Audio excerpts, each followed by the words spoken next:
बहुत पहले की बात है। एक शिष्य अपने गुरु की तरह बनना चाहता था। गुरु भी अपने शिष्य को अपने से महान होता हुआ देखना चाहते थे। इसीलिए गुरु ने हर तरह की शिक्षा उन्हें दी। लेकिन वो शिष्य को बहुत जल्दी बहुत बड़ा बनना था। उसे हमेशा ऐसा लगता था कि गुरु उसे सब कुछ नहीं बता रहे, इसीलिए वो सफल नहीं हो पा रहा।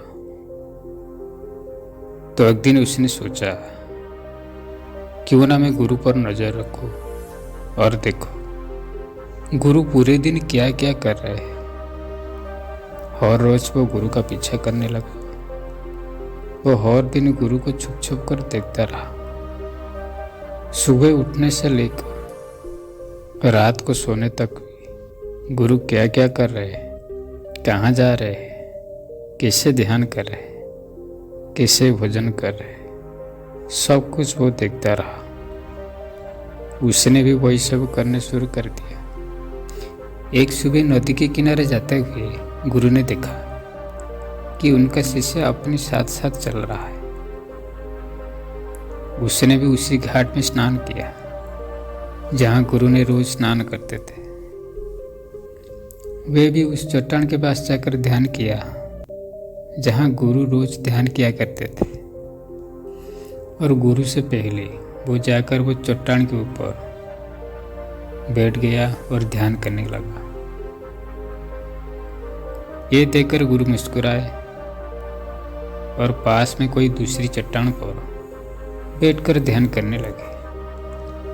शिष्य ने सोचा गुरु कुछ बोलेंगे, लेकिन जब थोड़ी देर के बाद कुछ आवाज नहीं आई तो उसने आंखें खोल कर देखा, गुरु तो दूसरी चट्टान पर ध्यान कर रहे हैं। उसने सोचा शायद महीने में कोई एक दिन गुरु दूसरी चट्टान पर बैठकर ध्यान करते हैं। शिष्य की ऐसी हरकत की देखकर गुरु समझ गए कि उनका शिष्य उनके तरह बनना चाहता है, इसीलिए वो अंधा होकर उनकी नकल कर रहा है। इसलिए गुरु एक दिन एक पेड़ की डाल में बैठकर सो गए। शिष्य ने सोचा शायद रात में पेड़ की डाल में बैठकर सोने से कुछ प्रभाव पड़ता हो, इसीलिए वो भी उसी पेड़ की दूसरी डाल पर जाकर सो गया। रात में कुछ गिरने की आवाज आई। वो आवाज सुनकर गुरु की आंखें खोल गई और गुरु ने देखा उसके शिष्य पेड़ से गिरकर नीचे पड़ा है और चिल्ला रहा है। गुरु ने जाकर शिष्य को उठाया और कहा, जब तुम बिना सोचे समझे किसी दूसरे के रास्ते पर चलोगे या उसकी नकल करने की कोशिश करोगे, तब तो तुम ऐसे ही गिरोगे जैसे आज तुम गिरे हो। किसी ने कहा, गुरुदेव मैं सिर्फ आपकी तरह बनना प्रयास कर रहा था। अगर तुम बंदर की तरह नकल करने लगोगे तो हो सकता है बहुत प्रयास करने के बाद उस काम को करने लगोगे जैसे बंदर करता है। क्या इंसान होने के बावजूद बंदर होना उचित होगा? शिष्य ने कहा, नहीं गुरुदेव, इंसान बना ही ज़्यादा उचित है। फिर शिष्य ने कहा, लेकिन गुरुदेव मैं अपने मकसद में कैसे कामयाब हो सकता हूँ? कैसे खुद को जान सकता हूँ, पहचान सकता हूँ? मैं तो बस यही जानने का प्रयास कर रहा था कि दिन भर आप क्या करते थे। शायद मुझे मेरे प्रश्न का उत्तर मिल जाएगा या कुछ रास्ता दिख जाएगा। गुरु ने कहा, जिस प्रकार शरीर को चलाने के लिए भोजन की आवश्यकता होती है, भोजन अगर शुद्ध और पौष्टिक है तो शरीर भी शुद्ध और ऊर्जावान बनेगा। शरीर को आसानी से बीमारी नहीं घेरेंगे, वो मजबूत और स्वस्थ भी होगा। हमें जैसा चाहे शरीर को वैसा ही कर सकते हैं। अगर तुम सड़ा हुआ या बासी खाना खाओगे तो तुम्हारा शरीर के साथ क्या होगा? शिष्य ने कहा, हमारा शरीर बीमार पड़ जाएगा और कमजोर हो जाएगा। गुरु ने कहा, ठीक उसी प्रकार हमारा मन की भी शक्ति होती है। और इसमें इतनी शक्ति होती है कि इसमें कुछ भी किया जा सकता है, कुछ भी बना जा सकता है, अपने आप को जाना जा सकता है, पहचाना जा सकता है। लेकिन इस मन की शक्ति का ना मापा जा सकता, ना तोला जा सकता है। इसने कहा, गुरुदेव आप तो इतने बड़े ध्यानी हैं, ज्ञानी हैं, इसीलिए आपके पास मन की शक्तियाँ हैं जिनका उपयोग आप कर सकते हैं। लेकिन हम करने की प्रयास करते हैं तो कुछ भी नहीं होगा। गुरु ने कहा, शक्ति तो तुम्हारे पास उतनी है जो मेरे पास है, और सभी के पास भी होता है। शिष्य ने कहा, गुरुदेव तो हम सभी लोग कामयाब क्यों नहीं होते? हमारे जैसे बहुत से लोग हमेशा सफल होते रहते हैं। आखिर ऐसा क्यों होता है गुरुदेव? गुरु ने कहा, क्योंकि मन की शक्तियों को लोग सही तरीके से उपयोग नहीं कर पाते, बल्कि मन की शक्तियाँ उनका उपयोग कर देता है। जो मन की शक्ति को समझ गया वो ज्ञानी बन गया। जिसने अपनी मन की शक्तियों को एकाग्र करना सीख लिया, उसका जीवन आसान हो जाता है। फिर वो अपने जीवन में जो भी चाहता है वो हासिल कर लेता है। शिष्य ने गुरु से कहा, क्या आप मुझे मेरी मन का शक्तियाँ दिखा सकते हैं? मैं कुछ समझ नहीं पा रहा। गुरु ने कहा, हाँ मैं तुम्हारा मन की शक्तियाँ दिखा सकता हूँ, लेकिन इसके लिए तुमने मेरी एक काम करना होगा। क्या तुम मेरा काम कर सकोगे? शिष्य ने कहा, हाँ गुरुदेव आप बताइए, मैं जरूर आपका काम करूँ। करना क्या है मुझे? गुरु ने कहा, काम ज़्यादा मुश्किल नहीं, बस तुम्हें इतना ही करना है कि तुम्हारा मन में उठने वाले विचारों को एक लकड़ी के समान समझना है, और हर एक विचार उठने के साथ एक लकड़ियाँ उठाकर उस कुटिया के अंदर रख देना है, और ये काम तुम्हें अगले 1 महीने तक करना है।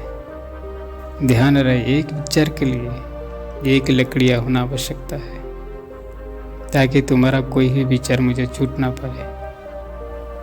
और एक काम और करना,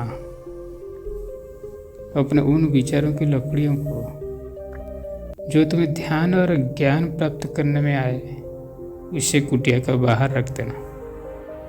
शिष्य ने कहा, जो आज्ञा गुरुदेव, आपने जिस तरह से कहा है मैं ठीक उसी तरह करूँगा। उसके बाद शिष्य ने अपने विचारों को देखना शुरू कर देता है, और जब भी उसके मन में कोई विचार आता है वे तुरंत एक लकड़ी उठाकर उस कुटिया के अंदर रख देता है। ऐसा करते करते 1 महीना का समय चला गया।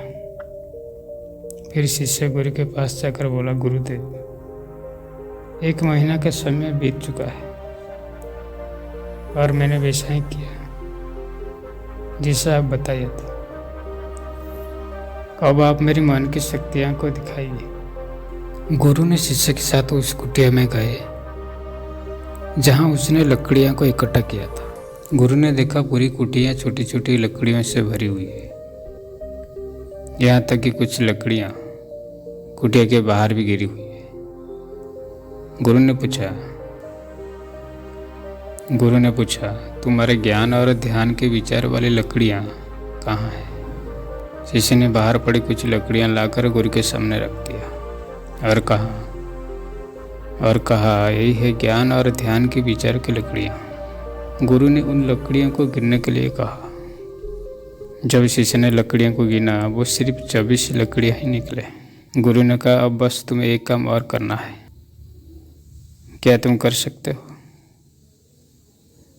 शिष्य ने कहा, जी गुरुदेव आप आज्ञा दीजिए। गुरु ने कहा, ये जो लकड़ियाँ तुम इकट्ठा की है उसे एक साथ बांधकर उस नदी में फेंक कर आओ। गुरु की बात सुनकर शिष्य घबरा गया और बोला, ये कैसे संभव है? इतनी लकड़ियाँ का भार मैं कैसे उठा पाऊंगा? गुरु ने कहा, क्यों नहीं उठा पाओगे? इतने सारे विचारों को भार उठाकर घूम रहे हो, तुम ये लकड़ियों को क्यों नहीं उठा सकोगे?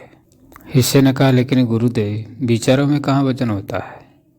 गुरु ने कहा, विचारों में भी वजन होता है। देखो, तुम्हारे फालतू के विचार के बोझ से तुम्हारे ज्ञान के विचार, ध्यान के विचार कितने से है। तुमने अपने मन की सारी शक्तियाँ इन बेकार के विचार में लगाया है जो इस कुटिया में भरी पड़ी है, और सिर्फ 24 लकड़ियों के साथ तुम ध्यान और ज्ञान को प्राप्त करना चाहते हो। शिष्य को अपनी गलतियों का आभास हो गया। उसने कहा, आप ठीक कह रहे हैं गुरुदेव, लेकिन मुझे करना क्या है? गुरु ने कहा, अगर तुम अपने ज्ञान और ध्यान की तरफ बढ़ना चाहते हो, अगर यही तुम्हारा लक्ष्य है, तो इन फालतू के विचार को नदी में बहा दो। लेकिन गुरुदेव, इतने सारे लकड़ियों को एक साथ मैं अपने सर पर नहीं उठा पाऊंगा। गुरु ने मुस्कुराते हुए कहा, तो एक एक करके फेंक दो। 1 महीने में, 2 महीने में, 1 साल में या 2 साल में, जितना भी समय लगे लगाओ, लेकिन इन फालतू के विचारों को अपने मन से, अपने दिमाग से बाहर फेंक डालो। याद रहे, एक विचार छूट ना पाए। सिर्फ एक लकड़ी नदी में फेंकना है। शिष्य ने जिन लकड़ियों को 1 महीने में इकट्ठा किया था, उसको फेंकने के लिए 3 साल का समय लग गया। एक विचार के छूटने पर वो एक लकड़ी को नदी में फेंक देता, और अब उसके पास ध्यान और ज्ञान के विचार वाली सिर्फ 24 लकड़ियाँ ही बचा था। अब उसकी मन की पूरी शक्ति सिर्फ ज्ञान और ध्यान प्राप्ति में लगी। कोई भी बेकार के विचार उसके मन में नहीं बचा। एक दिन ध्यान करते समय भी अचानक उठा और गुरु के पास जाकर बोला, गुरुदेव, ऐसा लग रहा है जैसे मैं कहीं अटक गया हूँ और मैं अब आगे नहीं बढ़ पा रहा हूँ। गुरु ने कहा, अब उन 24 लकड़ियों को छोड़ने का समय आ गया है, छोड़ दो उन्हें। शिष्य उन 24 लकड़ियों को छोड़ने के लिए 1 साल का समय लगा दिया, और जब वो आखिरी लकड़ियों को नदी में छोड़ा तो वे उन्हीं पर बैठ गया और बैठा ही रहा। सुबह से शाम हो गई तो गुरु उन्हें ढूंढते हुए नदी पर आए। शिष्य की आंखों में देखते ही गुरु समझ गए कि वह संपूर्ण शांति में खेल रहा है। शिष्य ने गुरु की तरफ देखा लेकिन कुछ नहीं बोला, और दोनों एक दूसरे तरफ देखते रहे और चुपचाप वहाँ से चले गए। दोस्तों, हमारी शक्ति लाखों करोड़ों के विचार में बिखरी पड़ी है। इसमें से कुछ अच्छे विचार है और कुछ बुरे। हमें बस अपने अच्छे विचार को पकड़ना है, क्योंकि हमने जब हमारे अच्छे विचार को नहीं पकड़ेंगे तो बुरे विचार तुरंत हमारे मन पर कब्जा करना शुरू कर देता है और हम नकारात्मक ओर चले जाते हैं। गौतम बुद्ध कहते हैं, जब भी आपके मन में कोई अच्छा विचार आए तो तुरंत उस विचार को पकड़ना है और उस पर काम करना शुरू कर दे। मन की शक्ति का उपयोग करना बहुत ही आसान है, बस हम उसी पर ध्यान देना है जो हम करना चाहते हैं। लेकिन हम एक साथ बहुत ही चीज़ों पर ध्यान देना लगते हैं, जिससे हमारा मन अशांत होना शुरू कर देता है और हमारी मन की सारी शक्तियाँ बिखर जाती है।